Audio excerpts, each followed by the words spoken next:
Sure. Good evening. Hope all of you are doing well. Today we're learning Maseches Yevamos, Daf Nun Tes, and as well Daf Samech Amid Aleph. We're actually going to wrap up to Samech Amid Beis, and then on Shabbos, of course, we'll learn Samech Aleph. So we're going to get started at a fresh Mishnah, halacha that we've referenced already, and really one that has nothing to do with Yevamos at all, and that is the din of a Kohen Gadol who's not allowed to marry an almana. So let's get started with this new Mishnah, a quarter of the way down on Nun Tes Amid Aleph. Kohen Gadol Yisa almana. A Kohen Gadol is not allowed to marry a widow. Bein almana min ha'erusin, bein almana min ha'nesuin. And this is true even if her husband died when they were only betrothed, when they were only be'erusin. Doesn't matter. Once she is begeder almana, she is now off limits to the Kohen Gadol. Didn't we just say yesterday that if they were engaged, it's still okay? So we'll have to, that was yesterday's Mishnah. That was yesterday's discussion. What did it say yesterday? Nis armelo nis garshu min hanesuin psulas min ha'erusin ksheros. So that's true if the Kohen Gadol was, what was the case there? That was a Kohen, and then he was appointed. Oh, that was a different case. That was a different case. That was where the Kohen started as a regular Kohen. Right. Here he's the Kohen Gadol right now, and she's an almana. Yeah. That's a different case. Very good. So it says the Mishnah, that's not only true by an almana, but lo yisa es ha-bogeres. Remember, the bogeres is not a nara. A nara is a girl who is 12 in one day up to 12 in 6 months. But from 12 and 6 months and on, she's referred to as a bogeres. The concern that we have here is that her besulim will actually begin to disintegrate, fall away, whatever the case may be, and he needs to marry someone who is considered a besula. That's what the pasuk says in Chumash. V'hu isha b'vsuleha yikach. We'll analyze that pasuk in depth today, and that's the shita of the Tanakama that he cannot marry a bogeres. However, Rabbi Elazar, Rabbi Shimon machshirin b'bogeres. They do allow the Kohen Gadol to marry a girl who's 12 years and 6 months old, and we just have a halachic assumption that her besulim is sufficiently intact. We'll see what their machlokes is when the time comes. And lastly, in our Mishnah, below Yisa es mukas eitz. So mukas eitz is a woman who had something inserted into her body other than a human being, and it broke her besulim. So there too, the Mishnah says that they are not. The Kohen Gadol is not allowed to marry the mukas eitz. All right, so let's get started with the Gemara. The Gemara says, Tanu Rabbanan, the rabbis have taught us in a brisa. Almana lo yikach. The pasuk says in Chumash about a Kohen Gadol that he's not allowed to marry an almana. And the Gemara explains in the brisa, Bein almana min ha'erusin, bein almana min hanesuin. Like our Mishnah said, that he is not only restricted from a woman who died when she was fully married, but even if she never had tashma shamita, she was only engaged to her husband when he died, still the Kohen Gadol is not allowed to marry her. Says the Gemara Pshita, this really should be obvious. Why do you need to take the extra time to explain the fact that he's restricted from all cases of an almana, even from erusin? After all, she's still an almana, so why would we think anything else? Says the Gemara, Ma'udatema Leila falmana almana mi Tamar, because by Tamar, from the story of Tamar and Yehuda, there she was fully married. Ma'lohalan min hanisu and afkan min hanisu and kamash malan. That's not true. It's not only applicable when the almana was fully married. It's even applicable when the almana was only be'erusin, she was only betrothed, and therefore the din is that a Kohen Gadol is not allowed to marry an almana, even if she's only an almana min ha'erusin. Says the Gemara, well, why don't you learn from Tamar? Ve'ema hachinami. Why don't we say, just like you just said, it exists by Tamar? At least ask it as a question instead of saying it as a statement. Why don't we look at the Marimakom by Tamar and say, that's a good point. Maybe we should learn from Tamar that a Kohen Gadol is only restricted to an almana min ha'nesuin and not an almana min ha'erusin. So it says the Gemara, it can't be, because the halacha is dumya de grusha. The way that we treat an almana is in the same way that we treat a grusha. And just like a grusha, ma grusha, that she is asura to a Kohen, bein min hanesuin, bein min ha'erusin, she's restricted to marrying a Kohen no matter what, even if it's only from erusin. Af almana, the same is true by an almana, bein min ha'erusin, bein min hanesuin. That brings us to the two dots halfway down, sikum hadvarim, so far that the first line of the Mishnah stands true, and that even be'erusin, even if a woman is an almana from erusin, she never had tashma shamita, she kept halacha properly, never she got engaged and her husband died. So the halacha is that she is no longer eligible to marry a Kohen Gadol. Our Mishnah had said, and it was a machlokas between the Tanakama on one side and Rabbi Elazar and Rabbi Shimon on the other, Velo Yisa Sabogeres, that a Kohen Gadol, according to the Tanakama, is not allowed to marry a Bogeres, a girl who's 12 years and 6 months old. Tanu Rabbanan, what is the basic pasuk and our Soon we're going to deal with how to understand this pasuk, but the pasuk reads, "V'hu isha bivsuleha yikach." The pasuk says in Chumash that a Kohen Gadol is obligated to marry a woman who is a basula, and the word bivsuleha is extraneous, has a lot of extra letters. It could have just said, "V'hu isha bisula yikach." So we have an extra yud, it's bivsuleha, and an extra beis in the beginning. We're going to analyze all of these extra letters. So says the Gemara, prat, what? Gematria 12 years old. Has to be around that time. What's Gematria 12 years old? Days in a year. Wow. I didn't look it Okay. up anywhere, I just- No, that was very quick though, and it was straight to the point. Fantastic. I wonder if that's a thing. I'm not again. We have to ask about Schechter afterwards. I don't know. I've never heard of such a thing. It's too perfect. It's too perfect. That's what the whole machlokas is about. What about the girl who's 12? Beautiful. Very well done, Michael. So says the Gemara, what's the drasha? So from this pasuk, we see Prat lebogeres shekalula besuleha. David Rav Meir. Rav Meir says that a bogeres is excluded from the pasuk because her besulim has already been compromised. Not because of tashmish, just because of her age. Rabbi Lazar and Reb Shimon machshirin bebogeres.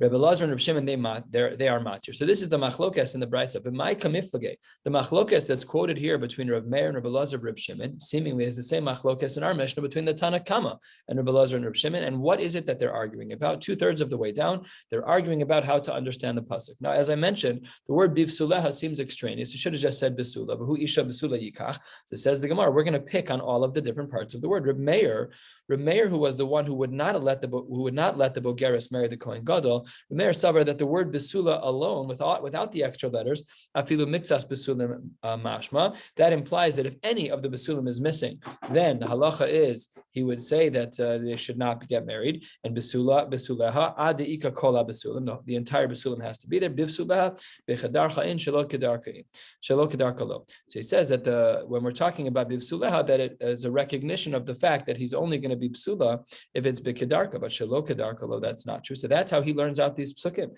That Reb Meir holds that any element of the basulim that's missing is going to be problematic, and therefore the bogeres is not allowed. Reb Elazar, Reb Shimon savar besula shlema mashma. We start from the reverse side. We assume we need the whole basulim. Besuleha ve'afilu mixas basulim. Even if some of the basulim is left. And therefore, we would assume that because she's only 12 and a half years old, that even if some of the integrity of the basulim is lacking, but still there's still some of the basulim left over. And that's what the extra letter of yud of bisuleha implies. What does bisuleha mean with the extra beis in the beginning of the word? That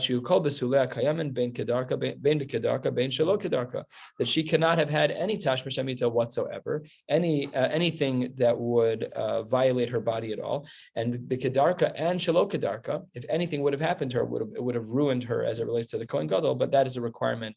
There's a machlokas, as we'll see in a moment, about whether or not it was shelo kedarka. And let's jump into that sugya right here, 10 lines from the bottom. If a woman was violated shelo kedarka, not normal tashmish amita, but shelo kedarka, the halacha is psula lekehuna. Let's take a look at Rashi. Rashi says, just to our right, 15 lines or so from the bottom of Rashi, a little bit less. Dibra maschel psula lekehuna lekohen gadol shemitzuva ala besula.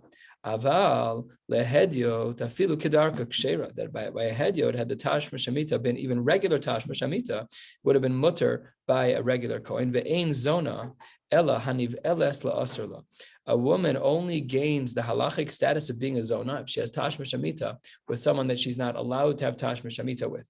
And therefore, if it was not that tashmish amita, then the halacha is that she's not a zona and she can still marry the Kohen Gadol. But if a person is nivala shelo kedarka, she's psula lekahuna. Rava has a problem with the sheet of Rav from the brisa, because the brisa says 6 lines from the bottom, Masiv Rava. The pasuk says v'lo sihya leisha. This pasuk was speaking about, I'll just read it on the side here. It says v'nosan ha'ish ha'shochei b'mala avia nara chamishin kasef. If a man violates a woman, he has to pay the father 50 shekel.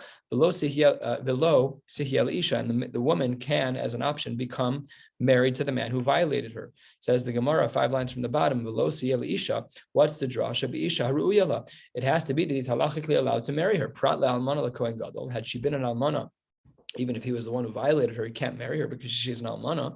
And grusha v'chalutza lekohen hedyot, and a woman who's divorced and a woman who received chalitza, that they cannot marry kohen hedyot. It says the Gemara, hechidami. There's only one way to understand this case. Ilema, if you want to say b'kedarka that it's regular tashmish amita, my area mishum almana, then why make the case about an almana? Tepuk le mishum dehavi lebeula. Just make it that she's not a virgin anymore, and the conversation's over. Elolav, it must be shelo kedarka, that when there was tashmish shemita shelo kedarka, it doesn't have an impact on the kohen gadol. Mishum almana in mishum beulalo, and therefore that's a kasha on Rav, because Rav was just of the opinion that shelo kedarka was a psul, but the brisa here says that via shelo kedarka was not a psul for the kohen gadol, only the fact that she was an almana. So as we turn to the top of an Testament base, the Gemara says, don't worry, we can save Rav money. Who is this brisa like, which seems to argue like Rav? That's Rav Meir. But the Rav de Amar ke Rebbe Lazar. Rav holds like the shita of Rebbe Lazar, like we saw on the previous page. So says the Gemara, what is this talking about? Ike Rebbe Lazar, my irya mishum beula tepokle de habale zona. What did Rebbe Lazar say? Why is she a zona? De ha'amar Rebbe Lazar panui haba al hapanuya shelo l'shem ishus asa azona. If a single man sleeps with a single woman and it wasn't for the sake of marriage, she is now a zona. Could you imagine the implications in Klal Yisrael if this was true? A single man sleeps with a single girl. This girl is now asura to all kohanim. We don't paskin this way. It's a strict line. It's not a crazy thing to assume in halachic terms, but it happens to be that we don't paskin this way. But then it says the Gemara, no, I don't. I just asked someone. I asked Rabbi Michelle before shiur to confirm about this. What? Adoption question? No. I think that's why. That's by a goy. That's bia with a goy, because we assume she's a zona, because she's a goy. But these are Jewish people. No, this is a panui and pnuya. What? That's the point. Yeah, I hear what you're saying. I did ask this question. That's what Rashi says, that there's a broad concern. The first short line of Rashi, Vafila kohen hejod asura, that would be true, but I'm almost certain we don't paskin like him. Comes up, make sure to ask. Yeah, I thought that was the case, that we don't paskin that way. What does it say here on the side? The comment. You can't make a diuk like that, but I thought the same thing.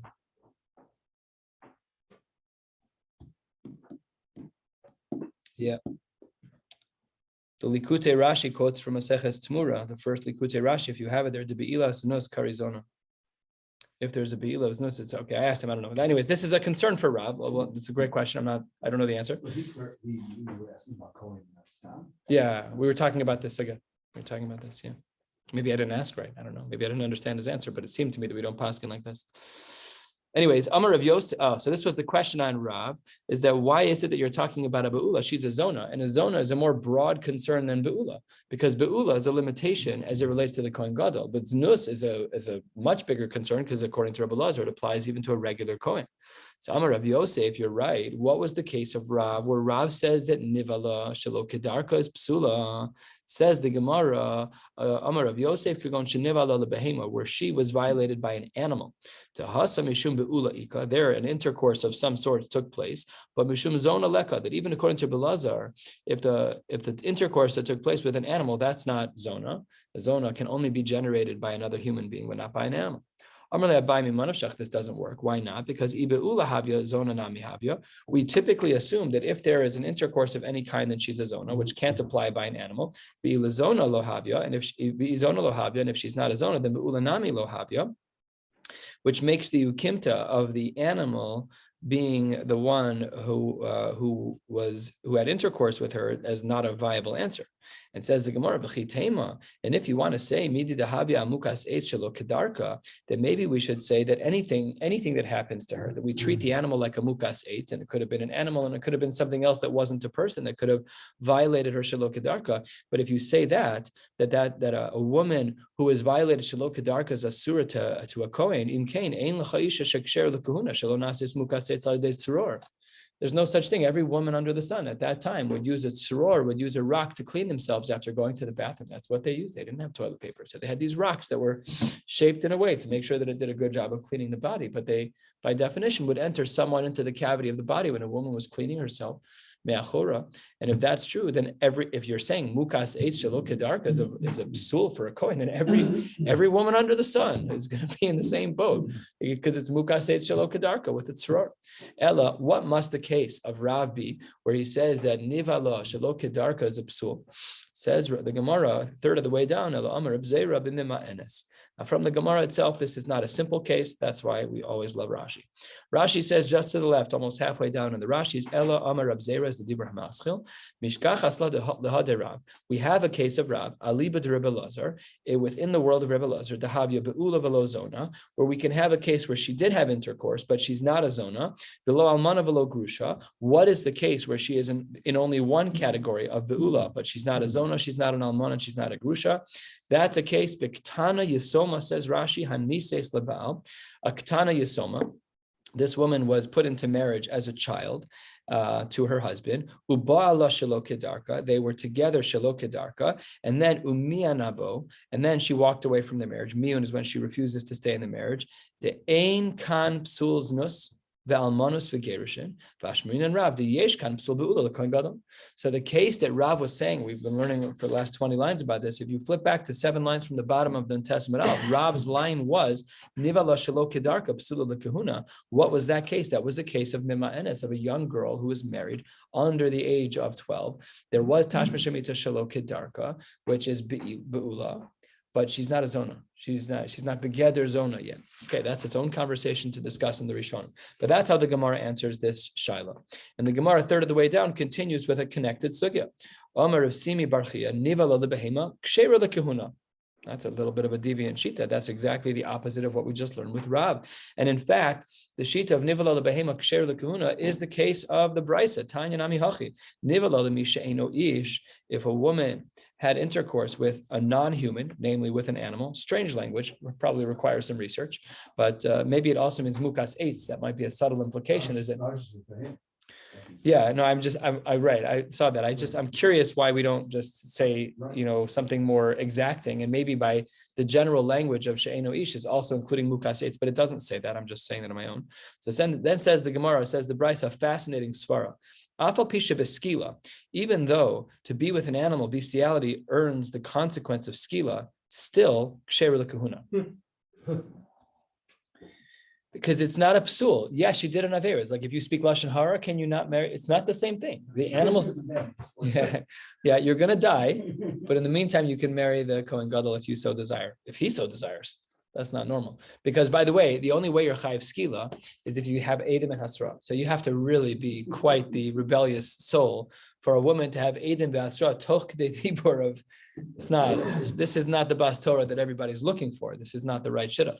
Either way, the din is that even though she has this din of skila and bezdin on her, she's still ksher l'kehuna. Again, it's a dichotomy, and it requires a little bit of thinking to separate what happened to her. Had she been with another man, for sure she wouldn't be like, but the animals, it's not a person, so it's not znus, it's be'ula, but nivala la be'ula, nivala to a behema, lamisha eno ish, even though they're skila, ksher l'kehuna. There was a Riba. A Riba is a young girl in the city of Hislu. It's a crazy story took place. She was cleaning the house. The Riva Kelev Kufri me'achareha. And a wild dog, violated her me'achora. V'hichshira Rebbe lekahuna. Same din that we just saw in the Brisa. And the Gemara, when we know that when there's a Maisa attached, we know that Maisim are very powerful. That means that somebody actually paskin this way. And he said she's taka muteres to the kahuna. And Amar Shmuel, on this story, they left something out. Ula Kohen Gadol, not just to a regular Kohen, but to anybody, because that's what the Brisa writes. It says the Gemara, just a little tangential question: Bimei Rebbe Kohen Gadol mihava. Why is Shmuel adding this din? We know that Rebbe lived after the Churban Beis Hamikdash. He died in 220. The Churban happened 100 plus years before he died, almost 100 years before he was born. It says the Gemara, of course, that's not what he meant. El Ru'ila Kohen Gadol, just that we should know the din, that in Rachmana Litzlan, in a case where a woman's violated like this, like she was by the Kelev Kufri, the din is that she's not psula to a Kohen Gadol. Says the Gemara, 2/3 of the way down, Nun Testament, Beis Amalei Rava Mi Pirkin, that's the name of a city. Some of the Meforshim changed the name of the city to Prazkia. Either way, we don't know where either of these locations are, but whatever the case may be, they said to Rava said to Ravashi, Minaha milsa de amar rabbanan eins nusla behema. We've been going on this assumption that yes, an intercourse is called intercourse even with a behema. You can be chayiv skila for it, but how do we know that she's not called a zona from the Tashmish Amita with an animal? How do we know that? Says the Gemara, Dechsiv lo savi esnan zona mechir kelev.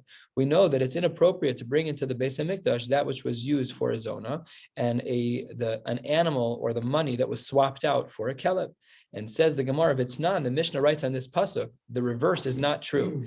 Esnan kelev, the pasuk says esnan zona. If the gifts change with the subject, then the rules change. Esnan zona mechir zona. Esnan kelev u'mechir zona, the din is mutar. What's that case? Rashi articulates a crazy case for us. And Rashi says 6 lines from the bottom, Dubra Maskal Esnan kelev, Shim Amar Adam Lazona, a man says to a zona, Helech tleze, take this animal, Vihi ba'ali lekalbi. So it's totally different. She is being paid to be with the dog. So then go back in the Gemara. That is a case that's actually mutter to be used. That animal would be mutter to use in the Beis Hamikdash. Shneimar gam shneim, shnayim v'lo arba. There are only 2 cases of animals that cannot be used. It's esnan with a zona and mechir kelev, but not the inverted cases. So therefore, we see that there's no znus by a behema, because even though it's true that this woman was with an animal with znus and the payment was this animal, we see that the animal can still be brought in the Beis Hamikdash v'haraya, that there's no znus by a behema. Tana Rabbanon a din by a Kohen Gadol. Anusas atzmo mufutas atzmo. A Kohen Gadol who would violate a woman that he violated, he did it himself, mufutas atzmo, or someone that he seduced. The Kohen Gadol is begeder lo yisa. He should not marry this woman. However, v'im nasa nasui, but if in fact he did marry her, the kedushin is tofsin. It actually works.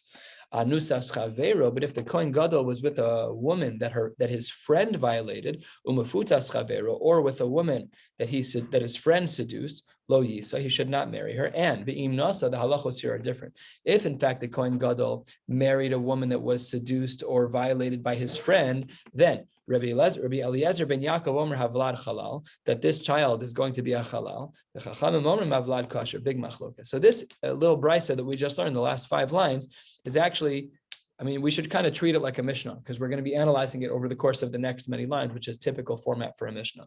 So let's start analyzing. The Gemara said, Im nasa nasu. We had said in the case of the brisa that we just learned, that if the Kohen Gadol violated or seduced a woman, he should not marry her. But if he did, then the wedding works. Says the Gemara, Amar Rav Huna, Amar Rav, umotzi beget. However, even though it's true that the mechanics of the wedding do work, the halacha is that he has to divorce her. They're not allowed to stay together. What about the fact that the Brisa writes that the marriage actually works? So says the Gemara, the marriage does work, but it doesn't mean that they're allowed to be together. All that happens at that point is he gets out of a certain punishment of a financial consequence. Amar Avacha bar Yaakov Lomar, on the top of Samech Hamad Aleph, what does it mean to say that Nasa Nasu, that if in fact they married, She'ein Mishalim Knas b'Mefuta, that when it comes to a case of seduction where he seduced a girl and then they were together, if in fact they are married at any one moment in time, he's exempt from paying a knas. Rashi says this on the top of the page. Dibra maschel she'ein mishalim knas b'mefuta she'in mefuta hi ahanu le'nesuin le'miftarei miknasa sheha mifata ein mishalim knas elek she'ein konsa, and then the pasuk to match. So that's what is going on here with Nasa Nasu. Also, Rav Gavia mi Beiksil, Rav Gavia from the city of Beiksil, Amr Lashmaisa Kame de Ravashi. He quoted the line that we just learned in front of Ravashi, and Rashi tells us which line he's talking about. A key Rashi to understand the sugya seems simple, but what story was he talking about? So the second of the narrow lines of Rashi says, Dibra Hamaschil, Amr Lashmaisa, Lahad Rav Huna da Amar Motzia Beget. So Rav Gavia was repeating the din that a Kohen Gadol who violates a woman should get divorced from her if in fact they're married, and he said it in front of Ravashi. Omar Le, Ravashi says, wait a second, Rav Yochanan, both of these great Amoraim Damre Tarvaihu, Bogeres Umukas Eitz Lo Yisa. We had said that a Bogeres, a girl who's 12 and a half years old, Umukas Eitz, a woman who was injured and no longer has a basulim, that he should not marry them, v'im nasa nasui, without the qualifications of divorce. Says the Gemara, Alma, what do we see from here? Sofa, at the end of the day, if he ends up staying with her, lios bogeres tachtav. If a woman, if a girl gets married and she becomes a bogeres and they're married, what happens over time? They have tashmish amita, and the basulim is gone. And as well, sofalios mukas eitz tachtav. She's also going to have her basulim removed because of regular life. And hachanami sofalios bu'ula tachtav. Why are we so restrictive over here? Why do we say that he has to? Why does Rav Huna say this din that they have to get divorced? And the Gemara says kasha. It's a very good question. It's a very good question. Why is it that we restrict the Kohen from marrying this particular person? They're staying married to her. After all, the reason she lost her basulim was because of him. And the Gemara ends with kasha. Let's analyze the next case from the Brisa, from the bottom of Nun Testament Beis. The Gemara says that the 8-9 lines down on Samach Hamad Aleph, Anusas Chaver Mefutzas Chaver Lo Yisa. We had said that if a Kohen Gadol marries a woman who was either violated by the Kohen Gadol's friend or seduced by the Kohen Gadol's friend, Lo Yisa, it should be usher to marry such a woman. But V'im Nasa, that there was a big machlokas in the Tanai. We saw that Rabbi Eliezer ben Yaakov Omer Havlad Halal, that the child is going to be a halal. He's going to not have any relevance to the world of Kohanim. What is this machlokas about? Let's see in a moment. But first, let's get a psak halacha. The Gemara opens at the 2 dots. Amar Rav Huna Marav halacha Rabbi Eliezer ben Yaakov. The halacha is that if the Kohen Gadol is intimate with a woman who is violated by his friend, that the child is a halal. V'chein Amar Rav Gidol Amar Rav halacha Rabbi Eliezer ben Yaakov. Good, that's the simple part. Then the Gemara says, Ika da'amre, however, not everybody agrees with this psak. Not everybody agrees, really. That's what Rav said. What really did Rav say? Ika da'amre, Amar Rav Huna Marav, my time in Rabbi Eliezer ben Yaakov. What is the reason why Rabbi Eliezer ben Yaakov holds that the child is a halal? If a Kohen Gadol marries a woman who is violated by his friend, why is the child a halal? So the Gemara responds, because Rabbi Eliezer ben Yaakov, Savar ki Rabbi Elazar, to different people. Rabbi Eliezer ben Yaakov is the one in our Mishnah who says that the child of this union will be a halal. Rabbi Elazar holds a whole different opinion. What is it that Rabbi Elazar holds? Take a look at Rashi. Rashi, Dibur HaMaskal, Savar ki Rabbi Elazar, quarter of the way down on the page, about 10 lines into the narrower lines. Rashi says, Savar lak Rabbi Elazar, de Amar, Panui haba la panuya shelo l'shem ishos asa azona, v'kaima leha belav, u'mechai belav and dekahuna have havlad chalal. That in a case like this, to be with this woman who's a zona, that is chayve lavin, and when they're a chayve lavin by kohanim, the child's a halal. So maybe Rabbi Eliezer ben Yaakov holds like Rabbi Elazar, and that's why he holds that the kid's a halal from this union. That says the Gemara can't be. When we savar lo kavaseh, does Rabbi Eliezer really hold? Does Rabbi Eliezer ben Yaakov really hold like Rabbi Elazar? We've learned already twice in this Masechta. This is the third reference. Mishnah Rabbi Eliezer ben Yaakov, Kav v'naki. That whenever we see the sheet of Rabbi Eliezer ben Yaakov, we paskin like him, because his shitos are Kav v'naki. They are few and far between. Kav, they're very measured. V'naki, they're very clean. What does that mean? When he opens his mouth, he's quite serious about the psakim that he's giving. So why is this a problem over here? Because if Rabbi Eliezer ben Yaakov is holding like Rabbi Elazar to establish the child of this union to be a halal, that's a problem, because the root source of Rabbi Eliezer ben Yaakov, if it's Rabbi Elazar, not everybody holds like him, because that's what Rav Amram said in the name of Rav, that the halacha is not like Rabbi Elazar. The Gemara says kasha. That's a big problem. We don't know the answer to that. So then the Gemara says, Rav Ashi Omar, really what's going on in this machlokas between Rabbi Eliezer ben Yaakov and his counterpart? I forgot his name, was it? It is the Chachamim. Why is it that they have a machlokas as to the child of the relationship of a Kohen Gadol with a woman who is violated by a friend? One says halal, one says not. Rav Ashi Amar, third of the way down on Samach Hamad Aleph, v'yesh halal mechayve asay kamiflage. We're only dealing here with an iser asay, not with an iser deoraisa. What's the Mar Makomos? For this, take a look at Rashi. Rashi is about a third of the way down. Dibur hamaschal b'yesh halal mechayve asay. Check this out. This Rashi is great. Rashi says, Rabbi Eliezer ben Yaakov, lo ki Rabbi Elazar svirule. I understand your concern from the previous question and answer. He doesn't hold like Rabbi Elazar.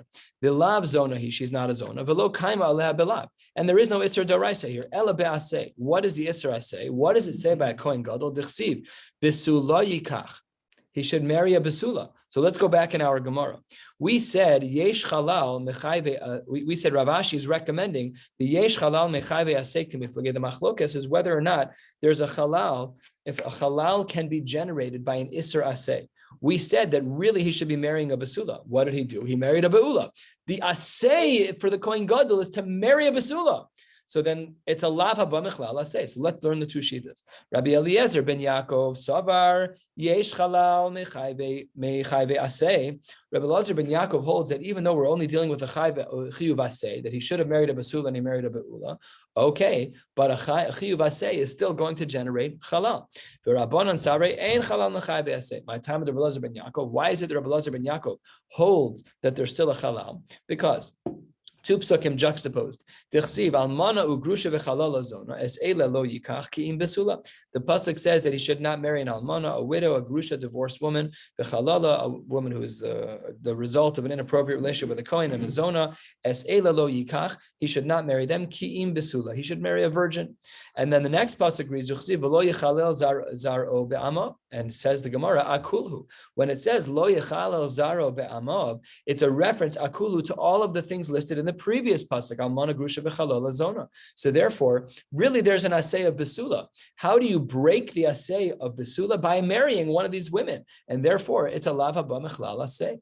So says the Gemara, what did the Rabbanan do with this drasha? This drasha seems excellent. It gives Rabbi Eliezer ben Yaakov the ability to hold his shita, that even though there was an assay for the Kohen Gadol to marry a basula, when he marries a beula, that's a lav haba mechlal assay. It's not a typical lav. So says the Gemara, Rabbanan, what do? When it says the word eile is hifsik ha'inyan. The pasuk says, where'd the pasuk go? Here it is. Es eile lo yikach ki besula. When it says the word eile is hifsik ha'inyan. No, now you cannot go back and say that this is the list of women who are included, and therefore you cannot say it's a lav haba mechlal aseh. Rabbi Eliezer ben Yaakov Amar, the word eile is not to stop the discussion. The word eile is the me'ute nida. What does that mean, the me'ute nida? Rashi, halfway down Dibur HaMaschil, me'ute nida says, she'im ba kohen al ishto nida ein havlad chalal. That if a kohen were to be intimate with his wife when she's a nida, even though it's an isur kares, but it's not really a kahuna issue, it's a nida issue, and therefore Rashi concludes ein havlad chalal. So that's what the Gemara says to support the sheets of Rabbi Eliezer ben Yaakov. So maybe that's what's going on in the case that we were dealing with from the bottom of Nun Testament base. The Mishnah there had written, the Brisa had written that if a Kohen Gadol was to marry a woman who was either violated or seduced by his friend, that the child might be a halal. And what we're saying is that it's really a case of an isur aseh, a lav haba mechlal aseh. The aseh is besula, and he married the wrong woman, and therefore it's a lav haba mechlal aseh. And he still holds that it's possible that there could be an isur halal. And on a similar note, the Gemara says halfway down, Kaman azla hadatanya, who is the author of the following brisa? That yes, from the words in the psukim of Almana, Grusha, Halal, and Zona, there can be a halal, but not from a nida. Kiman, that works perfectly. Rabbi Eliezer ben Yaakov. The Gemara says, Rabbi Eliezer ben Yaakov, why is it that according to Rabbi Eliezer ben Yaakov, if the word Eile was meant to be this perfect explanation in order to show us that you can have a halal in a case of a lav haba mechlal aseh, the word Eile should have been a little bit later in the pasuk. Instead of saying es Eile lo yikach ki im besula, it should have said lo yikach ki im Eile besula. A little bit of a different phraseology in the pasuk. Says the Gemara kasha. That's a good point. Doesn't seem like a super strong question, but it does seem like a question, nevertheless, that doesn't have all the answers. Next sugya, still Kohen related. However, it's not connected directly to what we've been learning. Says the Gemara, Tanu Rabbanan achosa arusa. Let's say that a Kohen has a sister who is only engaged, halachically. Is he allowed to become tameh for her? That's the discussion we're going to have right now. Is he allowed to go to the cemetery if she dies? So Reb Meir, Reb Yehuda, Amru metamela, they say, yes, this Kohen is allowed to be tameh, to be metameh himself for her. Reb Yossi, Reb Shimon, Omrim, ein metamela, 2 against 2. Now, says the Gemara, seemingly bepashtos, anusa umefuta, if this sister had been violated or if she was seduced, divrei hakol ein metamela, that the Kohen cannot become tameh for her. Umukas eitz, umukas eitz ein metamela divrei Reb Shimon. If you'll notice, a few lines ago, Rabbi Yossi and Reb Shimon were a pair. Here they split. This will become important a little bit later in the Gemara. That when it comes to a mukas eitz, a woman who had been injured and therefore her besulam has been severed, so says the Gemara, the Kohen is ein metamela divrei Reb Shimon. Shay Reb Shimon Omer reuya la Kohen gadol metamela. Only if a woman is fit to marry a Kohen Gadol can she become Tameh, and that's not true by the Mukas Eitz, according to Reb Shimon. She'ein ru'uya l'Kohen Gadol, ein metamela. But if in fact she's not fit to be with the Kohen Gadol, and that's the case here, ein metamela. The Brisa continues, ubogeres, a girl who's 12 years, a sister who died, and she's 12 years and 6 months old, metamela divrei hakol. Everyone agrees that you can become tamei for a bogeres. So says the Gemara, my taima to Rav Meir v'Rab Yehuda. What is the reason, going back to the beginning of this brisa, what is the reason of Rav Meir and Rav Yehuda that they say that a Kohen can become tamei for achoso arusa, for his sister who's only betrothed but not fully married? So says the Gemara, 15 lines from the bottom, the Darshi Hachi, here's the drasha. V'la achosa besula, that the sister has to be a virgin. Prat, to exclude la anusa mafuta, that he cannot become tamei for a sister who has been violated or seduced. Yachal ani motzi af mukas eitz. Maybe I would exclude a case of mukas eitz where a woman was injured, a sister was injured before she died, and now she no longer has a basulim, though not because of tashma shamita. Talmud Lomar, the pasuk says, "Asher lo hayasal ish mishahav yasal yadei ish." Only if her basulim was ruined by intercourse with a man. Yatzazu she'ein hav yasal yadei ish, but rather it was mukas eitz. Hakrova. What does the word krova come to teach us? Lerabos ha'arusa, to include the Kohen being able to become tamei for his sister who is engaged, which was our shaila. Continues the drasha, a love, lerabos habogeres, to include that a Kohen can become tamei to a bogeres, to a woman, a girl who's 12 years and 6 months old. Says the Gemara, why do I need a pasuk about this? Halama likra ve'amar Rav Meir, besula afilu mixas besula mashma. Why would I need this at all? We already learned this halacha from Rav Meir that as long as she has some besulim, all is well. Says the Gemara, itztrich, we need this because sal kadai tachamina neilef besula besula mehasa. There's another possibility of how to learn the word besulim. Malahala na'arav kan na'ara kamash malan. I might have thought from another context, and the Gemara doesn't specify what the context is, that when we're talking about the case of Besulim from another part of the Gemara from earlier, Rashi details the case. So then we might have thought that it only applies to a Nara, to a girl who is not yet 12 years and 6 months old, Kamash Malan, that even if she's 12 years and 6 months old and she's Begeder, Bogeres, the halacha is that a Kohen can be Metame for her. Now, all of that was answering the question of the first two shitas of Rav Meir and Rav Yehuda.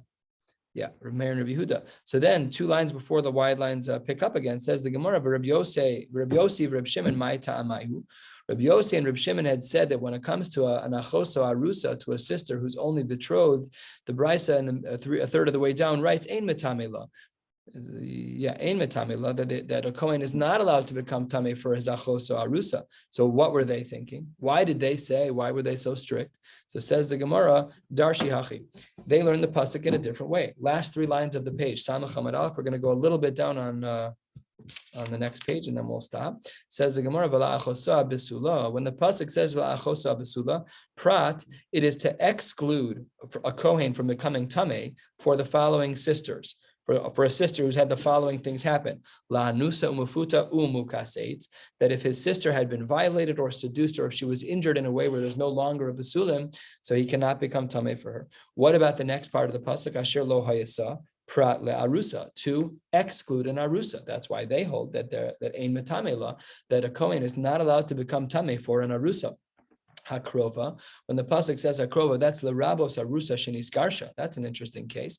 What if an arusa, his sister was an arusa, she got only engaged and then she got divorced right away? So can he become tamei for her? Says the Gemara, lerabos, to include that a Kohen is allowed to become tamei for his sister if she's an arusha shenis garsha. And the last drasha is a love, lerabos es habogeres, that he includes the bogeres as well. The Gemara questions the drasha of Hakrova, which is one line above the other. They're identical words, one above the other, but it's a question. Hakrova, when the Torah includes L'Rabos Arusa Shenis Garsha, turning to the top of Samach Hamid Beis, says the Gemara, the Amar Reb Shimon Ru'uya L'Kohen Gadol Metamela, She'en Ru'uya L'Kohen Gadol Ein Metamela. That's a problem. If you're saying that the rule is that in order for a regular Kohen to become Tameh, for the sake of a family member, it has to be that family member, if she's female, is ru'uya to a Kohen Gadol. But in the case of Arusa Shenis Garsha, she's divorced. So that's not ru'uya for a Kohen Gadol. So says the Gemara, Shani Hasam de Rabbi Rachman Krova. You're right in general that that's true, but here we have an explicit pasuk of Krova that includes the case of Arusa Shenis Garsha. So you're right in general, but here we break that rule because we have a pasuk to do so. Yachi Mukas Eitz Nami Rabbi Krova. Maybe we should also include the case of Mukas Eitz with the word Krova. Says the Gemara, Achas Velosh time. We can only focus on one case and not the other, and we're going to include the case of Arusa Shenis Garsha and not the case of Mukas Eitz. So therefore, according to this shita, a woman who's an Arusha Shenis Garsha, her brother is allowed to attend her funeral and become tameh. However, had she been a mukas eitz, her brother is not allowed to attend. Says the Gemara, Umar Ra'is, 5 lines down on Samach Hamad Beis. How did you determine what to include with the word krova? How did you know to include the case of Arusha Senishkarsha? I can't even say the words right. Arusa Senishkarsha. And to exclude the case of mukas eitz, says the Gemara, because with the mukas eitz, something happened to her. It's not a regular case. It's a pretty strange, unique case scenario. Lois abid b'maisa. But when it came to this other woman who was arusa sheniskarsha, nothing happened to her. She was on arusa and she got divorced. And then someone wrote a get. Nothing happened to her. All shtaros, all kinyanim, but nothing physically happened to her body. So then the Gemara picks up on something that I was hinting to, is that when we spoke about mukas eitz, it only said Reb Shimon's name. Now earlier in that brayso, Reb Shimon and Reb Yossi were 2 peas in a pod. They seem to have parted ways. So the Gemara says, Reb Yossi midashavke lebarzuge, because Reb Yossi left his partner, he left Reb Shimon michlal de b'mukas eitz ke Reb Meir sfirale. It seems that he seems to hold like Reb Meir in regards to mukas eitz. Minale, where does he get that from? Says the Gemara, Milo hayasal ish. He learns it from the pasuk of Milo hayasal ish. Says the Gemara, we already use that pasuk. We already use that pasuk for something to teach us a din. So therefore, says the Gemara, Chad Milo hayasal, Chad Milo ish. Really, the words are broken up a little different. Says the Gemara, hold on one second. It says a love lerabos habogeres. The pasuk says a love to teach us that when it comes to a man's sister who is a bogeres, if she's 12 years and 6 months old, that her brother is allowed to attend the funeral. Wait 1 second. Maybe we need the full besulim. How can you do this? A bogeres may have a little bit of a deficiency in her besulim at this point. Says the Gemara, all of this is actually learned from the same place. Everything is all one thing. The Darishachi, I love the Rabos Habogeres, because we needed the Torah to go out of its way to include a bogeres. What does that tell you? Michlal de besula shlema mashma. That's a beautiful deal.